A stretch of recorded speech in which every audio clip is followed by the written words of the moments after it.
All right, welcome to another video. As always, my name is Jonathan, a local realtor in the Northern Virginia area. And today we got our September monthly market update. Comes out every month, pretty self-explanatory. Let's get into it. Okay, let's see what we got on the agenda today. Send it, Jonathan. All right, number one, we got 8 months of falling housing prices. Good to go. Next, there we go. We got 7% mortgage rate. That kind of hurts. All right, send it off. And here we go. Last one. We got a brand new policy that allows you to apparently get a housing loan not using your FICO score. We'll see about that one. Let's get into it. All right, I got my trusty little computer here because it is a lot of information we're going to be telling you guys today. But here we go. Ready? So we got 8 months of continuing falling housing prices. Now the market has rapidly and considerably shifted, with some economics saying that the housing market will fall 20 to 30% by mid 2023. Now that won't happen here in Nova because we live in a very isolated area with the housing market not being affected as much as the rest of the country. Now through all these falling prices, we've seen a couple things. So first of all, we've seen a new high of inventory, all-time high in 2022. We've seen falling demand, and we see buyers having more leverage than they've ever had before. So if you're a buyer, right now is a good time for you to get the closing costs, decreased home prices, inspections, all that kind of stuff is in your favor now. So already we see that over 40% of sellers have actually dropped their price in the Mid-Atlantic, which is a staggering statistic, and it'll most likely continue to rapidly increase as interest rates continue to increase throughout the rest of the year, making it more expensive to buy a home. Okay, talking about interest rates, let's get into interest rates. Here we go. All right, interest rates. I am sure we all know 7% interest rates are now the common occurrence. I mean, it's not great, but it is what it is. The Federal Reserve is fighting inflation as they should, and they're doing a great job. But let's talk about it. 7%, that's what they're hovering around. Sometimes it's 7.2, sometimes it's 7.3. And unfortunately, it's not a temporary problem, with Redfin suggesting that interest rates will not go down until mid-2023. So they're going to keep on going up or stay pretty consistent. Now, if you want to know the direct cost for you, because that's what everyone wants to know, it's going to be about $5,000 a month for a $750,000 house right here in Nova, not including all the other expenses, insurance, all that kind of stuff, utilities. Just a year ago, the monthly mortgage rate at 3% would have been $3,100, $3,162. Now, this is almost half the amount that you'd be paying today, which is wild. So that just puts it in some perspective so you get a better view on it. Now, let's take a look at some of the effects of our interest rates in the marketplace. Now, most predominantly, our purchase contracts are down 41% last year and 12% from just last month. Now, 41% decline in purchase contracts is huge. That's the most immediate way to tell how many homes are being sold and at what price.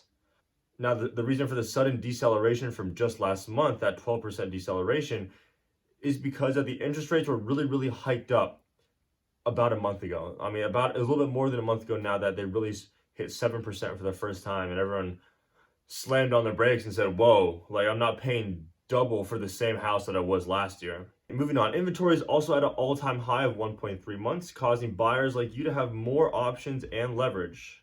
Days on market is also up 20% to 25 days, and home sales are down 30%. Just last year, houses were selling within the week.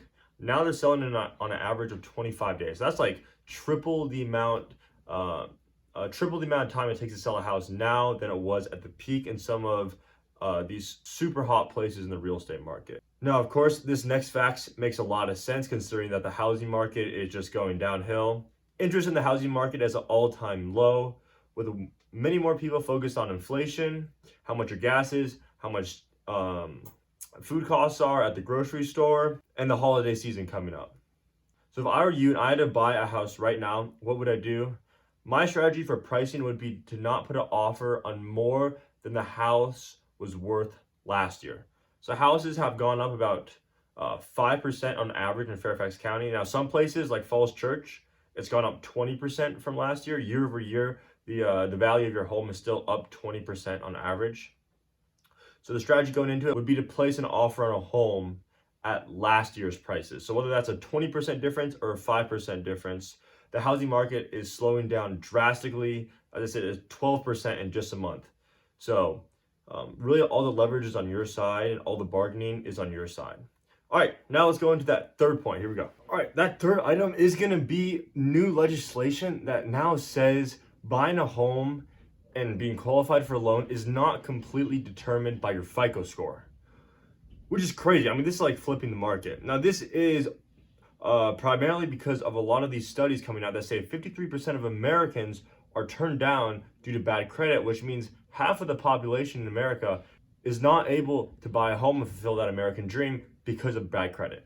All right, let's get into it. So it was taken upon big banks and Congress to go ahead and form new legislation that would solve this problem. Because of course they want to lend out all the money that they can so they can earn more money. And the way they did this is, I'll make it brief, is instead of relying on FICO scores, which means you need to have a credit card for this many years and be responsible at it, is they're relying on more regular monthly payments that everyone has to do.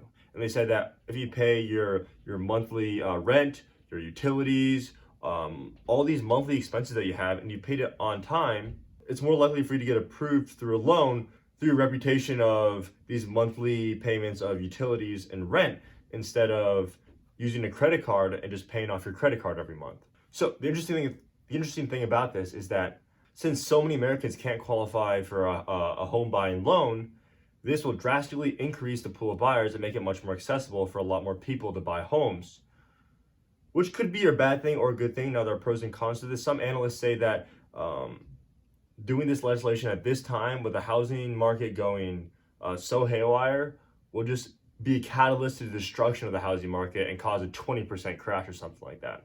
On the other hand, of course, it'll offer millions more people an opportunity to buy a home and live that American dream where you can own a home and not pay rent to your landlord, but form equity in the biggest investment of your life.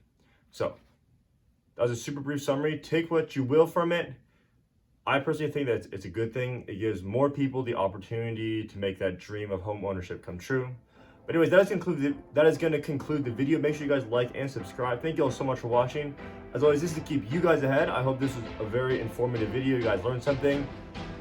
Drop a comment on what you learned. But thank you all so much. Have a great rest of your day. See you guys next month. Peace.